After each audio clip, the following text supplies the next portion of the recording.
আসসালামু আলাইকুম গাইস। আমি এখন অবস্থান করতেছি টাঙ্গাইল সখীপুরের বিখ্যাত কলার হাট কুতুবপুরে, যে হাট কলার জন্য খুবই বিখ্যাত। এখানে সপ্তাহে প্রতিদিন কলা বেচা কেনা হয়। শুধু সপ্তাহে একদিন হাট হয় না, সেটা হলো বৃহস্পতিবার। এছাড়া প্রতিদিনই এখানে কলা বেচা কেনা হয়। প্রায় সব ধরনের প্রচুর কলা ওঠে এখানে। কাঁঠালও বেচাকেনি হয় কিছুটা, অল্প পরিমাণে হলেও। এখানে সব ধরনের কলা পাবেন, সব সময়ই পাবেন। তো একটা জিনিস লক্ষ্য করলাম এখানে এসে, এখানে যে কলার যে পাতা এটাও বিক্রি হয়।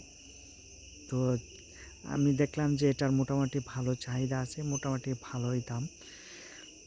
আর আপনার যে মোচা, যেটাকে এই যে মোচা যেটা বড় দেখা যায় উপরের অংশটা, এটা মানুষ নিয়ে যায়। এটা নাকি টুকরো টুকরো কেটে গরুরে খাওয়া